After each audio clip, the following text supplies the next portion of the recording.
Isaías 10, versículo 27, é muito conhecido, eu creio que a maioria já conhece esse texto. Isaías 10, 27 diz assim: e acontecerá naquele dia, que a sua carga será tirada do teu ombro, e o seu jugo do teu pescoço, e o jugo será despedaçado por causa da unção. Amém? Amém. Aleluia, Jesus. Um pouquinho. O texto de 2 Reis 18, verso 7, que Ezequias rebeliou-se contra o rei da Síria e removeu de sobre eles o jugo assírio para então gozar de uma liberdade. Queridos, não adianta nós, por termos uma promessa de Deus, queremos fazer as coisas do nosso jeito e vamos passar vergonha, porque Deus faz promessa e Deus cumpre promessa. Quando eu digo que Deus faz promessa e cumpre promessa, eu estou dizendo para os senhores e senhoras que Deus não precisa de nossa ajuda para cumprir nenhuma de suas promessas. Diz o texto de Jó 42, versículo 2: eu bem sei que tudo pode, que nenhum dos teus planos pode ser impedido. Números 23 e 19 está escrito que Deus não é homem para que minta, e nem filho de homem para que se arrependa. Diria ele, não o faria, ou falaria e não confirmaria. O nosso Deus é o Deus que tudo pode, que tudo faz.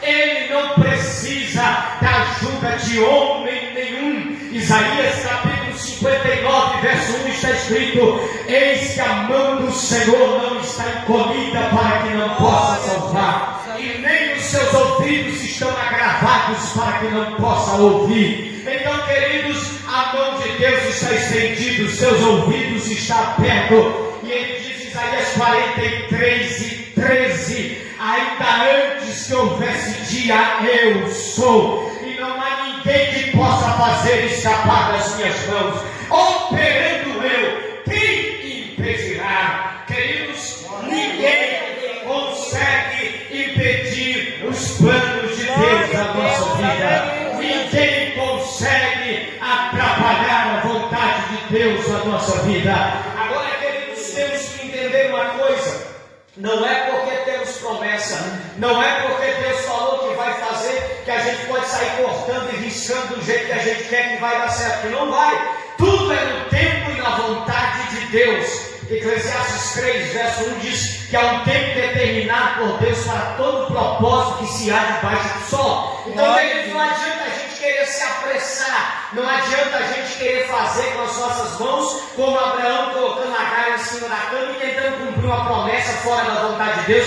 que vai trazer problemas e circunstâncias terríveis para a nossa vida. Foi isso que Ezequias fez. Diz o texto em Reis 18, verso 7, que quando ele viu que Deus era com ele, aonde quer que ele ia, ele foi lá e quebrou o jugo pelas próprias mãos. Mas a promessa dizia assim: o jugo será despedaçado por causa da unção. E Ezequias não entendeu isso.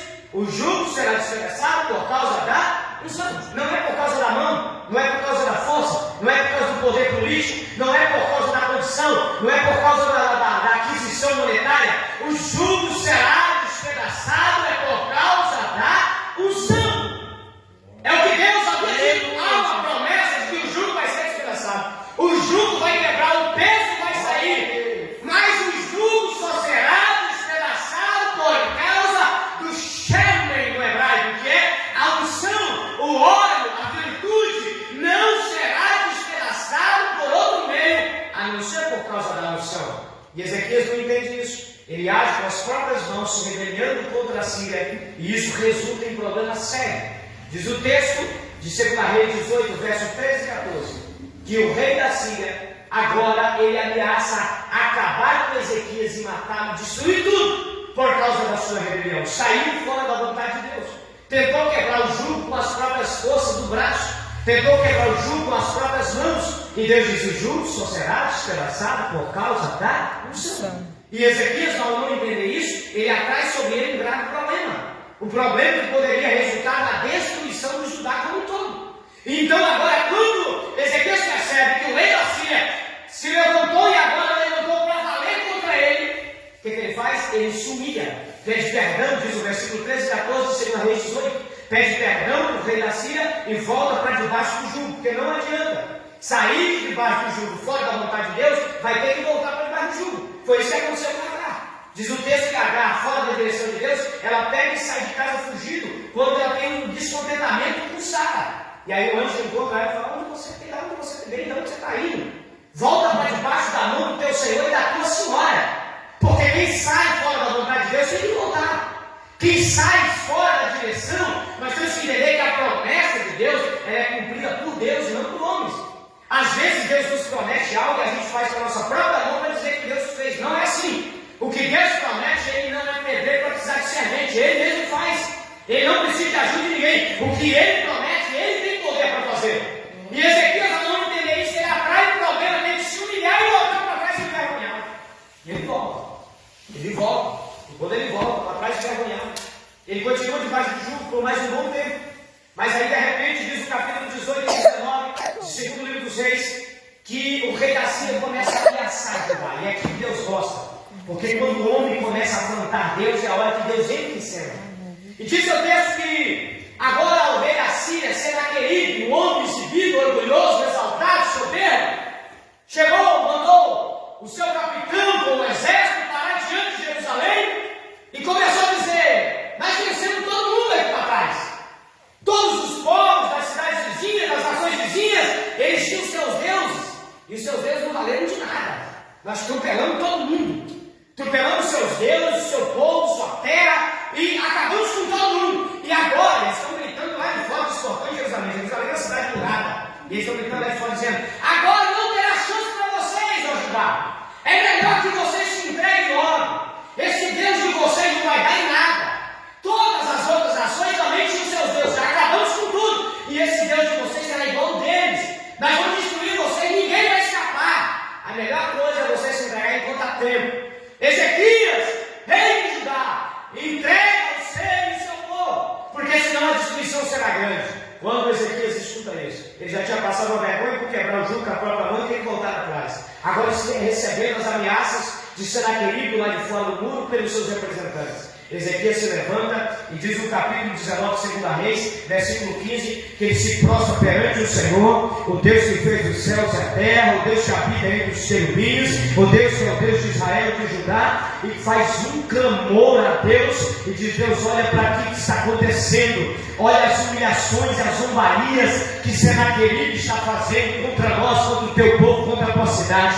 E quando Ezequias faz um clamor ao Senhor lá dentro, Deus levanta o profeta Isaías, vai ao encontro do rei Ezequias no capítulo 19 e o versículo 20 de 2 Reis, e diz assim: assim manda te dizer o Senhor, ó rei Ezequias, assim me manda dizer o Senhor, tudo quanto pediste com respeito a Senaqueribe, rei da Síria, Deus manda dizer: eu farei assim como tu me pediste.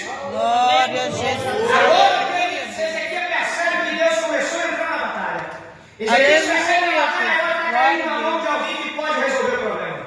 E Ezequias clamando a Deus, e de repente Isaías chega no versículo 32 e diz para Ezequias, dizendo: Ezequias, não te preocupes com respeito a Senaqueribe e ao seu exército que grita lá fora, porque assim me manda dizer o Senhor, que eles não entrarão, não chegarão diante dessa cidade, nem chegarão ele, nem chegarão as suas flechas, e nem chegarão os seus escudos. O próprio Deus é quem vai batalhar, e Senaqueribe não vai colocar os seus pés em Jerusalém. Queridos, nesse momento, quando Ezequias está clamando a Deus, quando o exército inimigo da Síria está oprimindo, está prometendo matar, está tentando amedrontar, está fazendo ameaças terríveis contra Judá, Deus lá do céu, Ele está olhando para uma promessa que Ele havia feito. Qual é a promessa? O jugo será despedaçado por causa da unção. A palavra unção, shemen, no hebraico, significa óleo, virtude. Unção fala do óleo que era tirado, o óleo do azeite que era tirado para usar geralmente, principalmente no trabalho sacrificial do templo. Agora vejam que o óleo da unção na Bíblia, ele representa a virtude de Deus, a unção que vem de Deus, o Espírito que vem de Deus, a força que emana de Deus. Agora preste atenção, Deus havia feito uma promessa dizendo que o jugo seria quebrado por causa da unção, por causa do poder que emana de Deus. Ou seja, o jugo seria quebrado pela intervenção divina. Não seria pelas mãos humanas, não seria pela força humana, mas seria pela uma intervenção divina. Ezequias, quando tentou quebrar o jugo com as próprias mãos, deu errado. Mas agora, nesse momento, que a Síria quer atacar os reis de Judá e destruí-los, Deus diz: eles não colocarão seus pés em Jerusalém. Por quê? Deus está dizendo que agora eu vou cumprir a minha promessa. Glória a Deus. Agora chegou o tempo desse jugo ser quebrado. Agora chegou o tempo desse jugo ser despedaçado. Agora chegou o tempo desse peso ser arrancado. E como que eu vou fazer? Eu não vou fazer pela mão dos homens, eu vou fazer pela minha intervenção. O jugo será quebrado por causa da unção. E como Deus havia prometido, naquela mesma noite, o exército assírio, do lado de fora dos portões, deitaram para dormir.